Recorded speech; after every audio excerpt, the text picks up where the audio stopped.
E aí, pessoal, tudo bem? Nesse vídeo hoje a gente vai definir o que que a gente entende por campo magnético e discutir detalhadamente o efeito que o campo magnético tem no movimento das cargas elétricas. E adiante, no próximo vídeo, a gente vai considerar a maneira pela qual os campos magnéticos são produzidos, tá? Então, a gente viu que um objeto carregado ele produz um campo elétrico E, em todos os pontos do espaço. De uma forma bastante semelhante, uma barra magnética é uma fonte de um campo magnético B, né? Isso pode ser facilmente verificado, né, se a gente move uma bússola perto de um ímã. A agulha da bússola ela vai se orientar e vai se alinhar ao longo da direção desse campo magnético que vai ser produzido pelo ímã nesse movimento que ele vai ter, né? Então, vai ser basicamente isso, né? A gente vai ter o nosso ímã, e esse ímã vai produzir essas linhas de campo magnético, né? Que nascem no Polo Norte e morrem no Polo Sul, né? E a bússola tenderá a se alinhar de acordo, né, com essas linhas de campo, né? A gente também, uma barra magnética, né, que vai consistir em dois polos, vão ser tanto como um polo norte, que vai ser designado pela letra N, e um polo sul com uma letra S, vai ser a nossa ferramenta inicial para poder estudar esse fenômeno, né? Os campos magnéticos eles são mais fortes nos polos, né? As linhas de campo magnético saem do polo norte e entram nesse polo sul, né?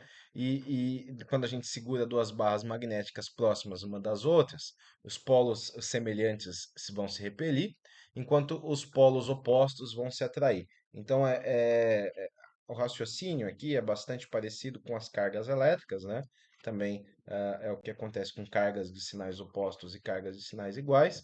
Para o caso de campos magnéticos, as nossas barras vão ter esse comportamento de acordo com cada polo, né? Então aqui a gente tem o polo norte atraindo pelo polo sul, né? As forças são de atrações e norte com norte a gente vai ter essa força de repulsão, né?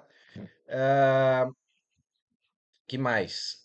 Uma outra, ao contrário das cargas elétricas, que elas podem ser isoladas, os dois polos magnéticos eles sempre vão vir em pares. Quando a gente quebra a barra magnética, né, eles são obtidos dois novos ímãs em barra, cada um com um polo norte e um polo sul. Então, a gente conseguia existir um monopolo elétrico, né? Mas não é o que acontece com os campos magnéticos, né? Não existem monopolos magnéticos. Então, quando a gente tem aqui o nosso ímã, né? Temos um ímã grande, quebramos esse ímã grande aqui no meio, né? E quando a gente quebra, a gente vai formar dois novos ímãs, né? Dois novos ímãs, cada ímã com seus dois polos, né? Aqui, então, de outra forma, né, os monopólios magnéticos, então, não existem isoladamente, embora a gente tenha interesse teórico nisso. Então, outra fonte bastante familiar de campos magnéticos vai ser o fio condutor de corrente, né? Então, aqui, se eu tenho um fio, e por esse fio vai passar uma corrente I, né? Em volta desse fio, a gente vai ter um campo magnético sendo gerado, né? Aqui temos outra situação, né? Então aqui a gente vê os campos magnéticos associados a um fio condutor, né? De corrente infinitamente longo, né? O campo magnético é então enrolado, né, em círculos ao redor do fio, né, com a direção de rotação dos círculos determinada pela regra da mão direita, né? Então, se o polegar da mão direita estiver na direção da corrente, os dedos vão se curvar na direção desse campo magnético, né? A gente já viu, né, que as cargas elétricas em movimento também possuem campos magnéticos com configurações que são semelhantes a essa configuração, né? Ou seja, são círculos centrados em um eixo que são definidos pelo vetor velocidade da carga, né? E aí, como que a gente define esse campo magnético B? No caso de um campo elétrico E, a gente já viu que o campo vai ser definido como a força por unidade de carga, né? Então, a nossa definição inicial de campo elétrico era E, né? O vetor campo elétrico era igual ao vetor força pela carga, né? Certo? Isso aqui era como a gente tinha definido, tá?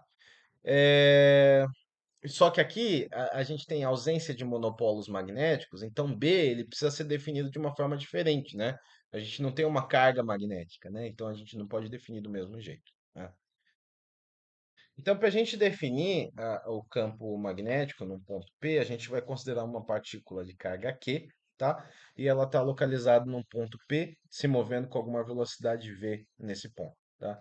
Então a gente vai encontrar experimentalmente qual que é essa força FB nesse ponto P da partícula carregada, nesse ponto P, que é perpendicular à direção da velocidade nesse próprio ponto.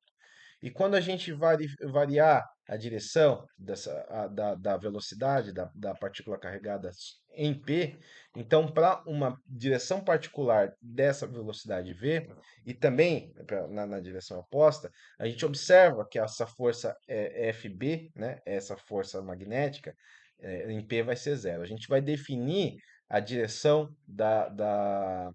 do campo magnético em P, ou seja, um vetor B, que vai apontar ao longo de uma linha particular, né, uma reta particular, que é formada pelas direções da velocidade nesse ponto P. Em um momento, a gente vai estabelecer, por convenção, qual direção ao longo dessa reta vai apontar o campo magnético.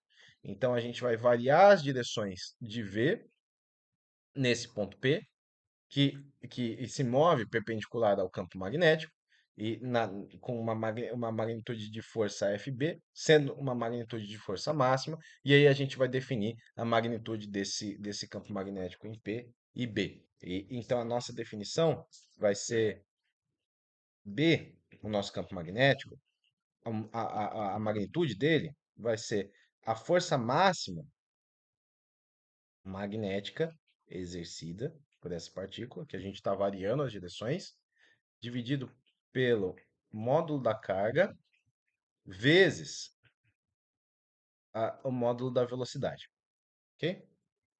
Então,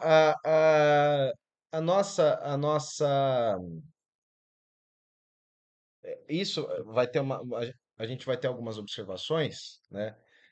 E a gente pode resumir isso se a gente seguir a definição para o campo magnético em qualquer ponto P. O nosso campo ele causa uma força no movimento de uma carga elétrica dada por FB,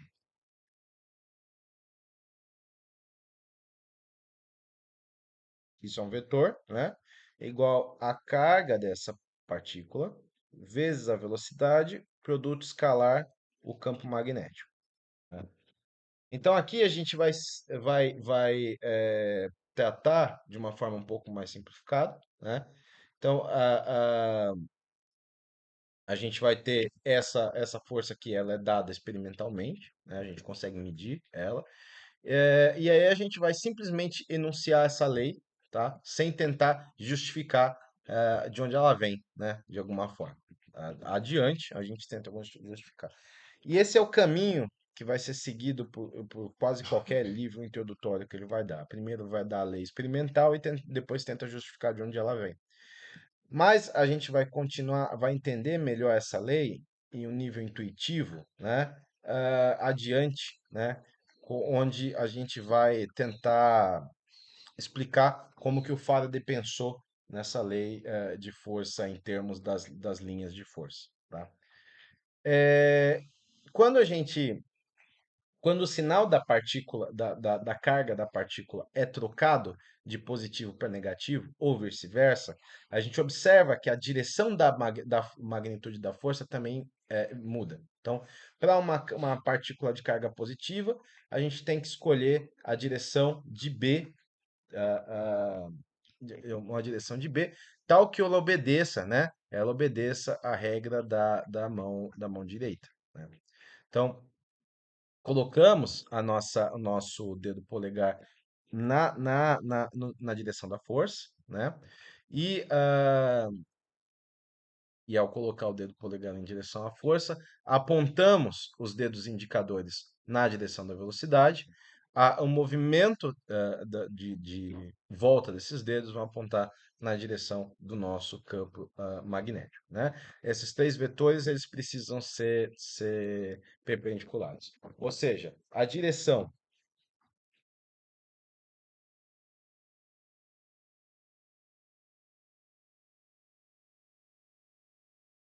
de V, vetor B, é igual. Esse aqui é a direção de FB.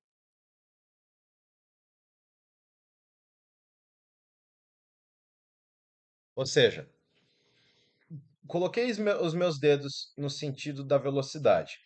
Movi os meus dedos no sentido apontando na direção do campo magnético. Meu dedão aponta na direção da força, tá? Então, vai ser essa aqui que a gente vai fazer, né? Isso se for uma carga, se ela for carga positivamente carregada, tá? Carga positiva. Se ela for negativa, vai ser o oposto. Então, para essa carga positivamente carregada, né? Essa partícula positivamente carregada, a magnitude dessa força magnética vai ser dada por, isso aqui é um produto vetorial, né? Então vai ser FB, que é a módulo de Q vezes a módulo de V, módulo de B e o seno desse ângulo que é formado entre esses dois vetores, né? Então, esse ângulo varia de zero até π,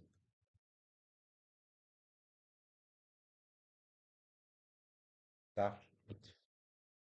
Então, nas unidades SI, o campo magnético vai ser dado em Tesla. Então, a gente vai ter que um Tesla,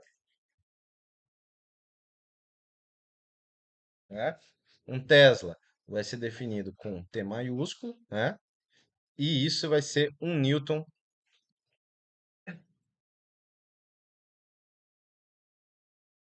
por Coulomb metro, metro por segundo, né? Certo? Isso, então, um Newton por Coulomb metro por segundo, né? Isso vai dar um Newton e Coulomb por segundo é ampere, né? Então, um Newton por ampere vezes metro, tá? Então, outra unidade bastante usada, sem que não é SI para esse campo magnético, vai ser o Gauss, tá? Gauss é dado por G maiúsculo, onde um Tesla é igual a 10 a quarta Gauss, tá? Então, note que esse FB é sempre perpendicular a V e a B, e, e não pode mudar a velocidade da partícula V, né? E então, porque exatamente porque ele é sempre perpendicular, né? Então, obrigatoriamente ele também não pode variar a energia cinética da partícula. Então, em outras palavras, a nossa força magnética, ela não pode acelerar ou reduzir a velocidade da partícula carregada, né? Então, consequentemente, essa força magnética, ela não pode realizar trabalho na partícula. Então, dW aqui vai ser a força magnética escalar ds, né? Só que isso aqui vai ser então QV vetor B escalar VDT, né? E aí a gente pode reorganizar isso aqui, né? Que vai ser QV escalar, não, V vetorial V vezes escalar dB, né? Não, BDT. Escalar BDT. BDT. Isso aqui é zero, né? Isso aqui é zero. Então não realiza trabalho, né? Então a direção de V, não importa para onde ele seja, não pode ser alterada pela força magnética portanto, a gente não vai ter realização de trabalho, tá? Então a gente pode pular para poder discutir o movimento da carga em um campo magnético uniforme de uma forma bastante padrão, né? A gente vai ver isso de uma forma mais intuitiva adiante, mas se a gente tem uma partícula de massa m e ela se move em um círculo de raio r numa velocidade constante v, então precisa existir uma força radial que está agindo na partícula que sempre vai apontar na direção do centro que é a perpendicular à velocidade da partícula, né? A gente viu que a gente mostrou que a força magnética Fb sempre aponta na direção perpendicular à velocidade de uma partícula carregada e do campo magnético B, né? Como Fb ele não pode realizar trabalho, ele não pode só mudar, quer dizer, ele pode só mudar a direção desse V, mas não a sua magnitude, tá? O que poderia acontecer se uma partícula se movesse através de um campo magnético uniforme B, com uma velocidade inicial v e com um ângulo reto b. Para a gente poder simplificar, a gente vai mudar, vai usar a carga como sendo mais q, e a direção desse campo magnético B vai ser na direção de dentro da Terra. Tá? Então, a força, a magnitude da força Fb agindo na partícula é uma força centrípeta, ou seja, ela age radialmente dentro com relação ao movimento, né? Então, é, a nossa FB igual a QV vetor B, né? Isso então vai ser QVB, só que ela vai estar para dentro, né? Então, menos esse menos o vetor R, tá? Ok? Então, essa partícula carregada, ela vai acabar se movendo em um movimento circular no sentido anti-horário, né? No sentido anti-horário. Então, a nossa representação da nossa imagem vai ser isso aqui, né? Temos a nossa partícula com velocidade sempre perpendicular ao movimento, a força sempre apontando para dentro da trajetória do círculo, né? Então, é uma força radial, e o nosso campo elétrico entrando, né? Entrando na tela, sentido de dentro, com uma carga positiva, né? Isso aqui é o que acontece na carga positiva, tá? Então a gente precisa lembrar que uma partícula que está sobre um movimento circular uniforme acelera para o centro de acordo com a fórmula da aceleração centrípeta, né? Então a nossa aceleração resultante vai ser igual a v quadrado sobre r na direção menos r, né? Na direção menos r. Então, o componente radial da segunda lei de Newton vai se tornar QVB igual a mv quadrado sobre r, né? Então, a gente pode resolver essa equação para o raio do círculo e a gente encontra que o raio do círculo é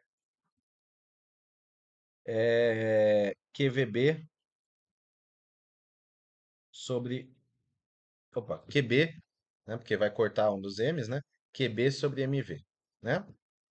Opa, contrário, né? mv sobre QB. mv sobre QB. Isso. Então, o período T, que é o tempo que a gente precisa para ter uma revolução, vai ser dado por Eu estou escrevendo abaixo desse quadrado só porque para não perder as fórmulas, tá? Para não precisar escrever tudo de novo. Então vai ser igual a 2πr, né? Sobre v. Ou seja, 2πr é mv sobre qb, isso sobre v, né? Então, isso aqui vai acabar dando 2πm sobre qb, tá? Esse é o período. Então, de forma semelhante, a velocidade angular, que vai ser a frequência angular ciclotron, que vai ser o ômega, né, para a partícula, ela pode ser obtida como sendo ômega igual a 2π vezes a frequência, né? Ou seja, isso vai dar V sobre R, né? Ou QB sobre M, né? Então, a velocidade inicial da partícula carregada tem uma componente paralela ao campo magnético B, de fato, né, dentro do círculo, e ele é resultado de uma trajetória que pode ter um caminho helicoidal, né? Então, o que a gente está acontecendo é exatamente isso. A gente tem uma partícula que, ela, no final das contas, ela está se movendo na direção de um dos eixos, né? Mas o movimento dele é, é sempre um MCU quando a gente olha com relação ao outro plano, né? Ao outro plano que não contenha esse eixo, tá bom? Bom, era isso por hoje, né? A gente apresentou por alto, né? E mais adiante a gente pode tratar um pouco sobre a lei de Grosseteste, tá? Então era isso por hoje e até o próximo vídeo. Tchau, tchau.